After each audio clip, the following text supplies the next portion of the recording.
I'm Neal Petersen. I am an extreme adventurer. I raced a yacht 27,000 miles solo around the world.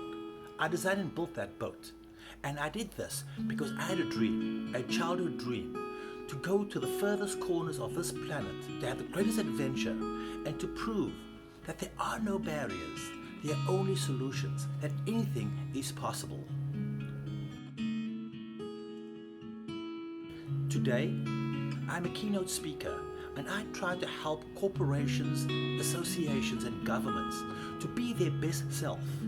I've worked with Fortune 100 companies, Fortune 500 companies. Some of my stages have been as many as 72,000 people. This is about helping organizations to look at what are they facing, what is the world going to change and bring to them, how are they going to motivate their employees to be more productive, to be able to make a difference in this world. I get hit by a Russian freighter. Here I am with a huge hole in my boat. US Coast Guard says, abandon the boat. I couldn't abandon the boat. I had no insurance. Everything I owned was on this boat. And so instead, I got this pump. And I chose to fit this pump into the front of my boat, and every hour I would go to the front of my boat and I started to pump. As we are dealing with the challenges of ESG, we really have to look and say, where will we be tomorrow? Where are we today? What have we accomplished? And where are we going to go to tomorrow? None of these four questions matter if we do not have a planet. What is my impact? What are all our collective impacts on this planet? So I want to reorganize how we look at the importance of these 5 questions. And we have to come back in that reordering and say, our planet is our home. There is no other home. And I look at our planet as I look at a yacht. My keynotes are about helping an organization to become their best self, to navigate into that future of what the markets shall demand. Following my keynote, we have created a team-building challenge. This is exciting, this is fun, where we get the audience to take the elements of my story, design a boat, and build that boat. We are gathered here in Miami and it's race day, and we are getting ready to launch the boat. Jorgos, thank you for inviting me to Lufthansa Technique. Tell me about what we're doing and why you chose us. It's great to have you in our team today in our sales conference. In our sales conference about ambition, things that we would like to achieve, but they are not easy to be achieved. And that's why I wanted to have you in my team to give us your ideas what you have achieved. It's really amazing what you've done. When you built your boat and you tried to go out on the market, buy one, it was very expensive, you were hitting all these barriers, and then you decided to build one yourself. And it was a pretty amazing story, and it built a parallel between something we're trying to do. We're trying to get into a new market, and what we're finding is that this new market, there's a lot of barriers. The experienced people are very expensive. Trying to buy a company that already is in the market is very expensive. The team building helped me to actually understand how to master complexity, find solutions, and really creatively work with limitations.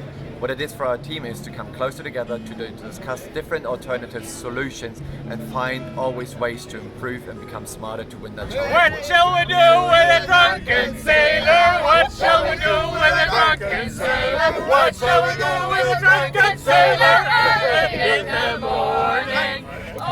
Again, related to your story, when you were building that first boat, you didn't have all the materials, or you were very limited in budget. And that was exactly the case, right? I mean, each team had a different set of materials given, and sometimes they were lacking them, but it was that collaboration, one, and two, that with creativity, you can make the most of what you got on your hands, and that's definitely again the lesson that we take out of that for our business. Cardboard, minimal materials. They have to negotiate who is going to be on their team. They have to find the resources from among their team members, and then eventually go out and construct their design to race their cardboard boat around the world. Stuck with me is there's no failures, there's only setbacks. And while we're building that boat and we're trying to find a solution, We obviously had a couple of fires where we kind of noticed, hey, this isn't really working, but really keeping that mindset and saying, hey, it's just a setback, let's try to learn from it, become better. That really has helped us to come up with a solution, which really helped us to actually win the challenge. Yeah, so I think what we learned is that we're great as a team together. Everybody brought something from their experience, their knowledge, and I think together we were able to build a really fun boat that actually made it through the finish line. Who are you? We are Team Mrs. Dennis. She was a teacher of mine that inspired me growing up, so that's why we named it. We're going to win through treachery and piracy and determination. This is about bringing people together, to work together, to challenge themselves, to have a vision, and to say, what is possible? How can they collaborate in the everyday workforce? How can they build strong communication skills? How do they become very innovative in their thinking? Because today's world is about solving problems. We had to figure out, okay, so this doesn't work, we have to do it another way, and we weren't getting angry at each other. It was more like, all right, we could do this, you know? So we were motivating each other, and it was very nice. It was so much fun being outside, getting to know them, see how they work, what they're good at. Some people were good at taking pictures, some people were good at drawing, some people were good at the engineering part, so we kind of all complemented each other. Competition is always going to be there. We're in sales, right? But we weren't competing against each other. We were helping each other. So it wasn't about winning the race. It was about how we get to the race. You know, how do we finish building the boat? We weren't pressuring each other. There was no yelling or screaming. And I like the way that it works because it wasn't as competitive as, I guess, a race is supposed to be sometimes, because we were helping each other. One kind of figured out, took the leadership role, the other one took the supportive role, the other one was, they all found their, what they like, you know, and what I like and how I'm able to be. I'm a supporter, I'm a leader, but it depends on what role I'm supposed to be in, you know? Your team! Number 7! Okay, audience, you get 2 boats left. Number 7, I want to you. Okay.